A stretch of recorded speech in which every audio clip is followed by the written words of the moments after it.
Who starts at quarterback for the Oklahoma Sooners in 2025?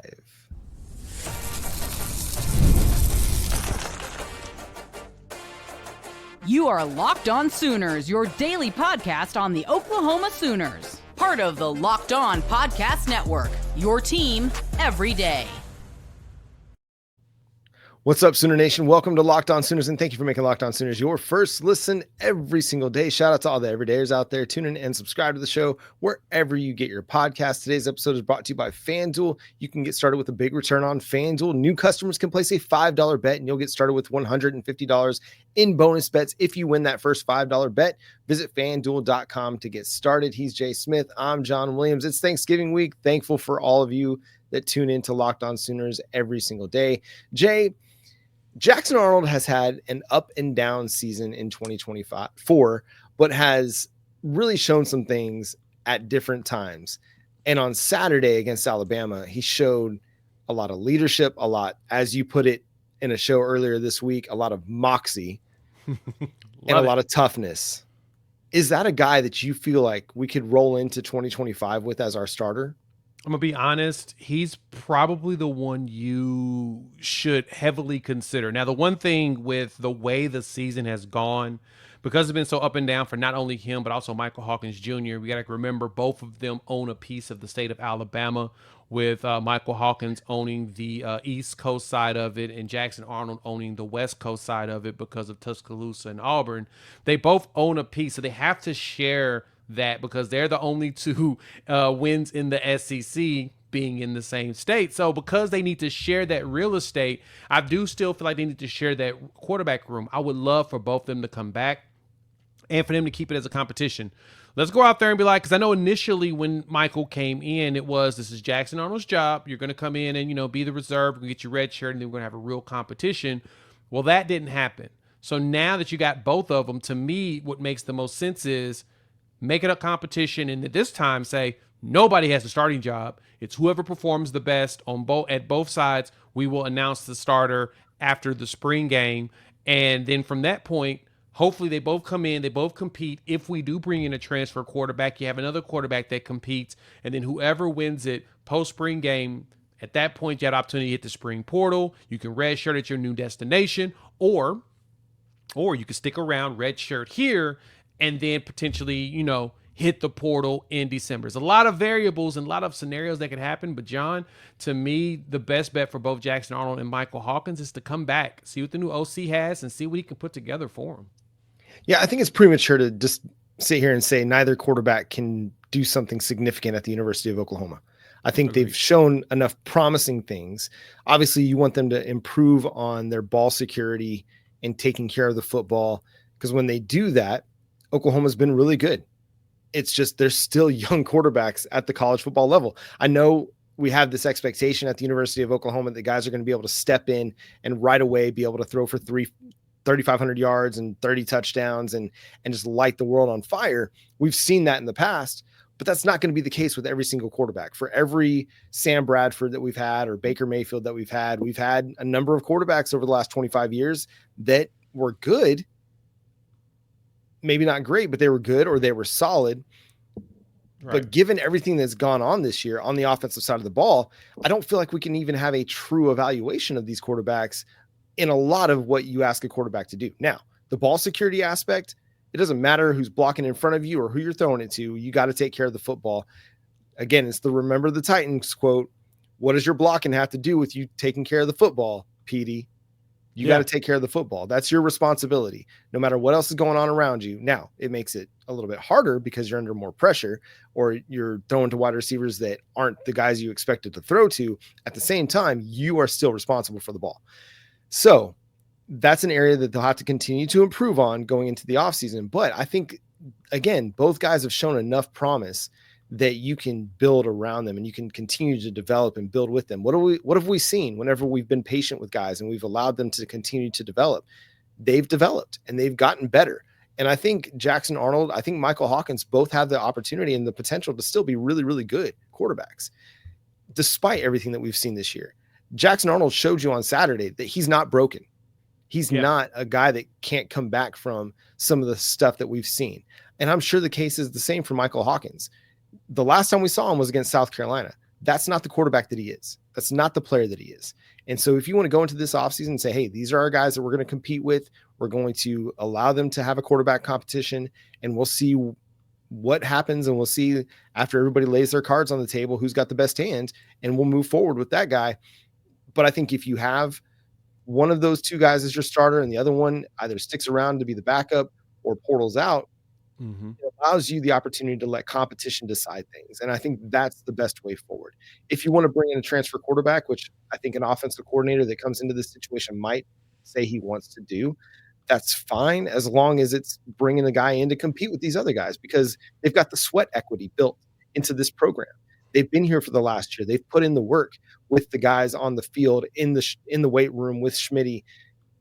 That matters.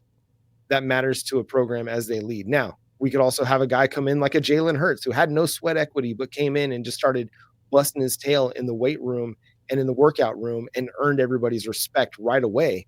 And that can be a big time impact for this program too. But you don't want to just completely write guys off. I look at a guy like Klubnik at Clemson. If everybody would have wrote him off after last year, he wouldn't have had a chance to have this year, which is he's had a really, really good year this year. Exactly. And that's the good thing, is that he didn't get written off. He didn't get basically told that, we think you're done or cooked or anything like that. They actually let him take time to develop and try to get better. And that's where you start to see that difference. And so to me, for just like as you mentioned with Jackson Arnold as well as Michael Hawkins, the most important thing is, and when you bring in this transfer quarterback, because we're going to have to probably have one. I sense that the room's not going to be full. I mean, Casey Thompson is gone, right? The question is Brendan Zerbrook going to still be here next year? And since there really is no path for him to get on the field with both of these quarterbacks, knock on wood, unless injuries happen, you bring in somebody else to compete. If the most important thing to me for this offensive coordinator, whoever ends up getting hired, if you decide to bring your quarterback with you, like if it's a Joe Craddock, you bring in Darian Mensah. If it's a Ben Arbuckle and you bring in Mateer, his starting quarterback. If it's someone else from if it's Kodanecki from Penn State and he brings in one of his recruits at quarterback, as long as you don't walk in and say, this is the starting quarterback, just like we did when we brought in Dylan Gabriel and we were trying to bring in other quarterbacks with them. As long as you don't say, this is the starting quarterback and this is the direction we're going only, and you allow them the opportunity to compete, you're fine. Because, I think that was kind of the only thing that really bothered me with even the Dylan Gabriel situation is, we basically said he's our starting quarterback and this is what we're going to go with. Whoever comes in is going to be a backup. If we didn't do that, Jackson Dart could have been here as a backup, developed behind him, and probably could have been something really special for us over the last actually this season, giving Jackson Arnold an opportunity to truly just sit down for an additional year and wait, and then boom, you go and things look a lot better. Now, granted, the way Ole Miss has been playing as of late, people ain't that happy, but that doesn't matter. What matters is he's been doing really good. Mm-hmm. And that's exactly what you want out of that. So yeah, I think that, to me, I would like both to come back. Of course, they don't care about my opinion or whatnot. I'm just a fan here talking on Locked On Sooners on the Locked On Podcast Network, your team every day. But at the same time, let's be logical here, folks. I think it will be a very good thing for both of them to come back, and I think that will do nothing but benefit them going forward. You don't have a quarterback coming in the 2025 recruiting cycle as of yet, after Kevin Sperry flipped to Florida State. So you can afford to keep both guys and continue to develop them. I think it would serve the team well to have a quarterback competition in the spring, figure that out before you get to fall camp. But you've got two guys, again, that have shown a lot of promise in Jackson Arnold and Michael Hawkins. And I think we've seen across the SEC this year that every quarterback has the potential to have these brain fart type of games, whether it's Carson Beck, who was a projected first-round quarterback before the season started, or Jackson Dart, who is a projected first-round starter at the NFL level. All of these quarterbacks can be prone to turnovers at times, and that's just the way it goes. It's just a matter of limiting that and not making it a game over game over game situation. But go back to watch Ole Miss against Auburn this past week, or Ole Miss against Florida this past weekend. He just kind of gave that game away at the end. He didn't give his team an opportunity to go win the football game. And that's not the quarterback you expect him to be at this point in his developmental career, because he's been around for so long. And yet he and Carson Beck have had some games where like, what are you doing? So listen, if Jackson Arnold in his first year as a starter and Michael Hawkins in his first year of college football are having these games, you're like, what are you doing? Well, that's not the quarterback that they're going to be year 3, year 4. So listen, for all those folks that are out there freaking out about us saying that we should bring these guys back and let them compete, just give it time. Just give it time. And maybe this offensive coordinator, whoever they hire, can unlock something better in these guys moving forward. That'd be nice. One area that is getting unlocked, that's the offensive line. It's been one of your best units over the last month. We'll discuss them coming up next here on Locked On Sooners.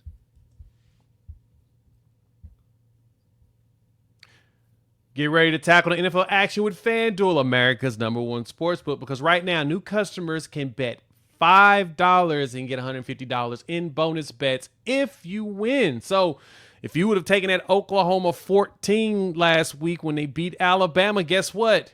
You'd have your 150 in bonus bets. But you can also do that with NFL games. The FanDuel Sportsbook app gives you everything you need to place live bets on NFL all in one spot.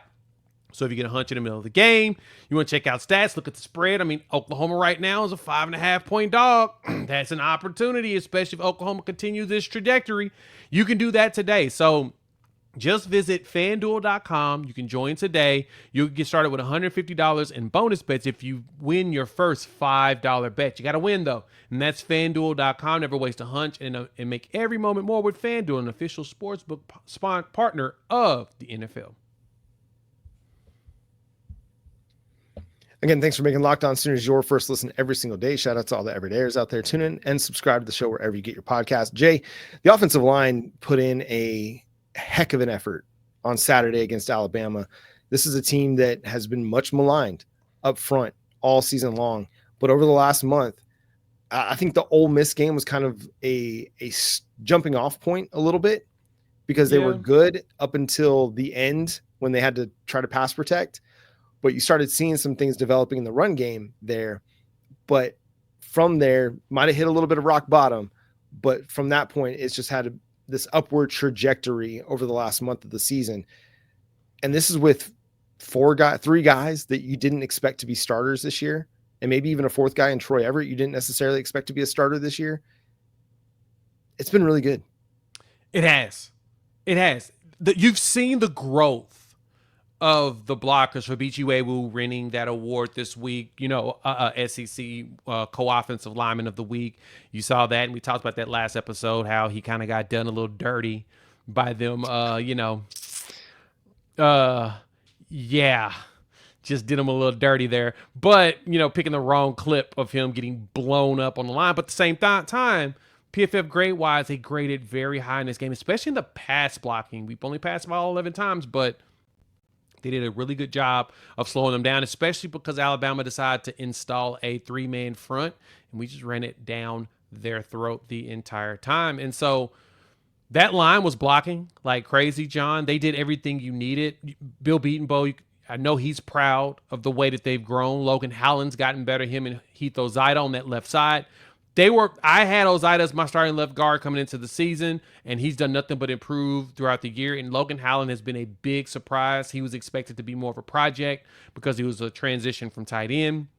They were going to give him a couple of years to really grow. He's grown up in that role. After that Ole Miss game, he was like, I'm not going to let that happen to me again. And so far, he hasn't. But you know who else cared in this game, John? We talked about this after the game and on Monday.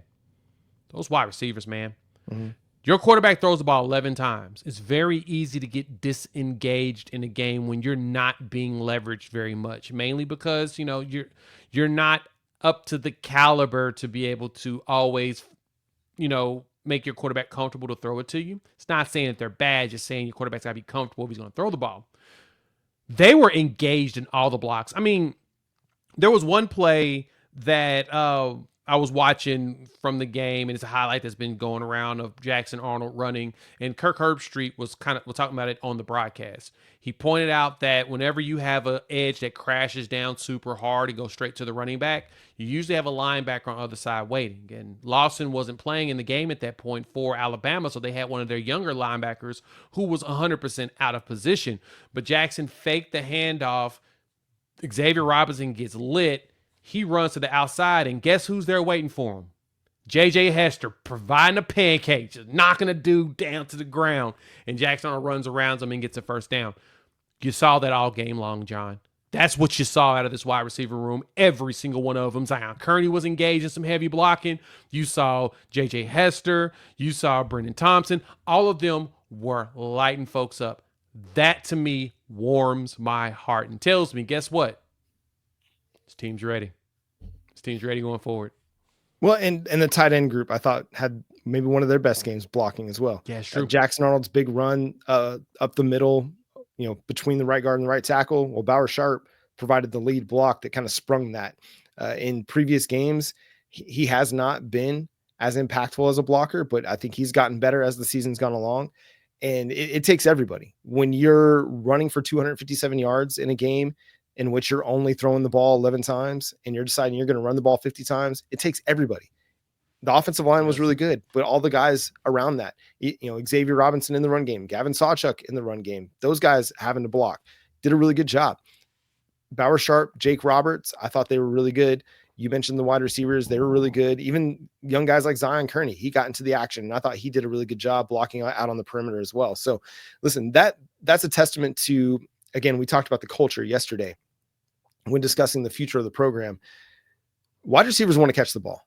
Wide receivers want to be targeted. That is just the nature of the position. That's why you see so many wide receivers going off on the sidelines or looking disinterested or pouting at times when they're not getting the football. We got a group of wide receivers that aren't getting the ball much. And because we know that the best way forward for our offense is just to run the rock and to lean heavily into the quarterback run game. And that's just the way it's going to be. But you don't see those guys, as you mentioned, they are engaged. They're interested. They want to work. They're putting the work in.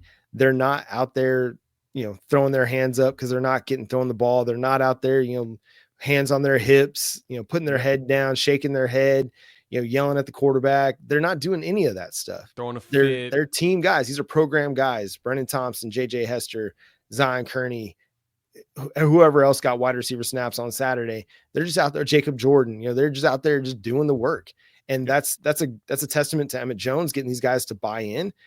We've talked about it for years about Emmett Jones and what he's been able to do with the wide receiver room.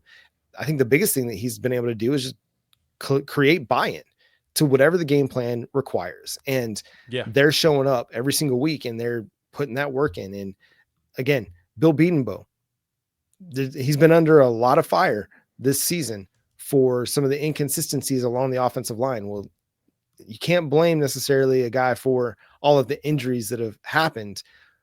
Would you have liked that development to happen quicker? Maybe. But sometimes you got to get guys into the game. You got to let them make mistakes. I think Logan Howland is evidence of that. Get him into a game, let him work out the kinks, and now we're seeing the fruits of that. Heath Ozida, another one of those guys. You got to get him in the game. Got to let him continue to work and get better, get tape, and see where he has to improve.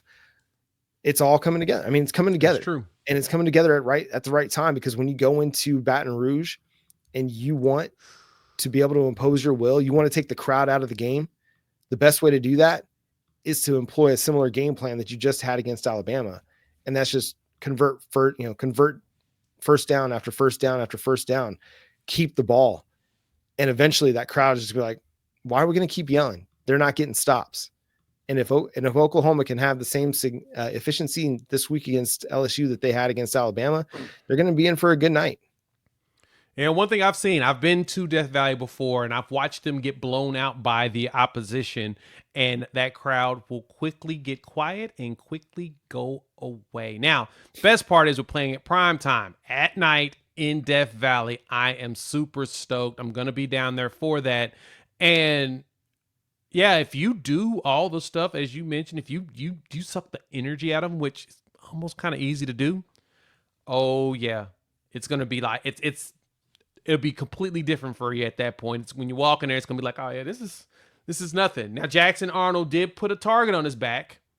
Talked about he's excited about playing at night at LSU. That's what he's here for. All right, my boy, you better show it. Because if you don't, they coming for you regardless. But you better show it this time. Prove to us that you don't mind that target being on your back. Show us that you're comfortable with it and you're ready to show up and show out. Yeah, the last time you mentioned going on the road and being excited about it, the Missouri game happened, and it was. It should have been a win. We should be 7-4 right now. Oh gosh, dang. But there's a lot of people shaking their head in the SEC after this past weekend. We'll discuss that coming up next here on Locked On Sooners.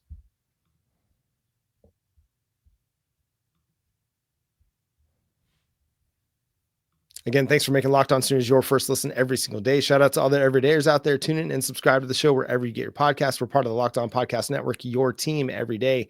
Jay, it was a wild weekend of upsets in the SEC this weekend. Pretty much the games of significance. The only one, maybe two, I guess there were two games of significance in the SEC that didn't create upsets. I don't think anybody expected Mississippi State to upset Missouri. But dude, it was a wild weekend. Florida beat Ole Miss, a top 10 Ole Miss team. Auburn beat number 15 Texas A&M, and Oklahoma obviously beat number 7 Alabama. Where do you want to start? We've got to start with Florida and Ole Miss. Shout out to me. Pat myself on the back. Because what I did, John, is I said that Florida was going to go in there and the swamp. And they were going to get them boys. And they did. Jackson Dart gave that game away. Like that last possession, he literally threw roughly 3 interceptions, with one of them being called back. He was basically giving the ball away, and you could tell he was pretty rattled. He was not handling the swamp very well. That pressure was starting to come down him like 1,000 pounds of weight on his body. And when he threw that first interception, I was like, all right, Florida, get a first down in the game. They didn't. I'm like, oh, okay, I'm not too concerned. He's going to throw another pick. He threw another pick. They called the penalty. Got the ball one more time, and he ended up throwing another one. It's just the balls were just so erratic. But I got to give it to Florida, man. Ever since they gave Billy Napier that vote of confidence, this team has looked like a completely different team. They've got fight, grit. DJ Lagway's going to be something special. I don't care what nobody says. He's going to be something. They're putting it together, and they're going to be a problem next season. I'm glad they're not on our schedule yet. Right. I was thinking the exact same thing. DJ Lagway, 10 of 17 for 180 yards, 2 touchdowns. They'll create a big play on you. They're not afraid to take some shots, and they run the ball really, really well. But yeah, the way that Jackson Dart just kind of went into quicksand. I mean, it was the replacement's quicksand game. Can he bounce back from that with the Egg Bowl coming up? That'll be fascinating. Texas A&M went and had an opportunity to kind of reassert themselves as a potential playoff contender and fell flat against the Auburn Tigers. Just a game that went nuts, went to overtime and was in an extended overtime. Auburn had a lead going into the fourth quarter, but Texas A&M rallied to tie the game. But Peyton Thornton threw for 301 yards and 2 touchdowns in this game. Another freshman performance from Cam Coleman with 7 catches, 128 yards and 2 touchdowns. Credit to Hugh Freeze and the Auburn Tigers for pulling off that big upset. I have not been more disappointed in the team in my life in seeing that Texas A&M had themselves a little bit of a lead in the game, and they still let Auburn go down and score. This game should have been done. They should not have let Auburn come back and get that field goal to tie the game up. They should not have let them go into overtime. I'm disappointed in what Texas A&M did. Now they got Texas next week. What is coming week? They got Texas in a couple of days. Hopefully the hate is still big enough to where they decide at home that they're not going to let them embarrass them at their crib. But the fact that they actually lost that game, man, it's got to be embarrassing. I mean, yeah, sure, Jordan area is so cursed. Depends on who it is. We own the state of Alabama right now, so it ain't us, right? Yeah. We'll get to go to Tuscaloosa next year, and then Auburn can come over here to Gaylord, Oklahoma Memorial Stadium and learn a little something about cursed stadiums too. But I was really hoping that Texas A&M would have closed this out. I wanted them to go into that game against Texas as, one of the teams with, only one loss in conference, and then show up, show out, knock them out of the SEC championship game, go against Georgia and let Georgia just go ahead and win it because we know Georgia's going to end up winning it because of that. But they didn't do it. Yep. But luckily for them, they still have an opportunity to play. The winner of their game goes against Georgia because Georgia's already clinched. They're in because of the wins and the tiebreaker stuff. Georgia's in.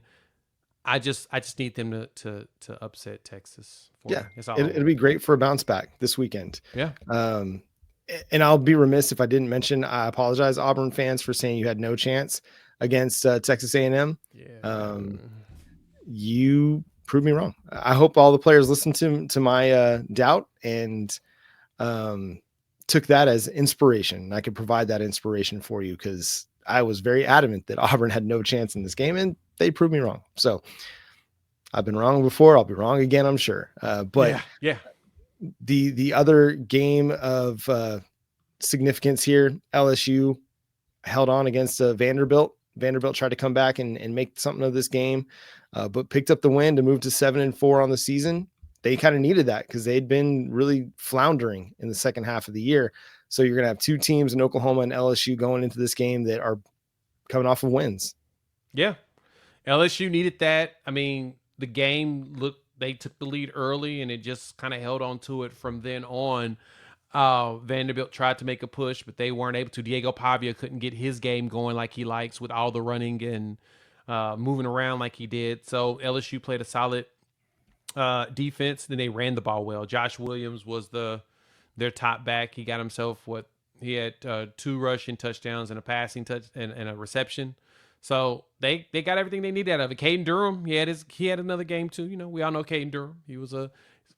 He's from Oklahoma, lived in Duncanville where he graduated, ended up at LSU, in which we were hoping we would have gotten him with Xavier Robinson. That would have been him, Taylor Tatum, and Xavier Robinson. That would have been a ridiculous running back class, but I digress. Yeah. It's going to be fun to go up against them. Yeah. And then Texas takes care of business against Kentucky. There wasn't really much drama in this game. You know, Kentucky tried to make it a little bit interesting at times, but Texas just too good, too talented, playing good football. Listen, I don't want to give credit to a rival, but they're playing good ball. Yeah. Now, what's it going to look like this week when they go to College Station and they play a team that has a bit of a pulse and has something to play for? And then potentially the week after when they have to play Georgia, we'll see. I'm willing to say they're a good team. Are they a national title contender? I don't know that, because the game of significance that they've played this year against Georgia, they got beat by 2 touchdowns. And again, it's not their fault that the rest of their schedule has been cheeks, that Michigan's been bad, that Oklahoma was bad when we played them. This Oklahoma team that played on Saturday night against that Texas team maybe looks a little bit different. Dramatic. But that's not the way things work. Nope. We were terrible at the time we played Texas. Texas is good. I don't know that they're great. I don't know that they're a national title contender, but they just continue to take care of business and beat everybody on their schedule except for Georgia. Yeah. And that's what we were hoping to be at that point. But again, you know, attrition kicks your butt.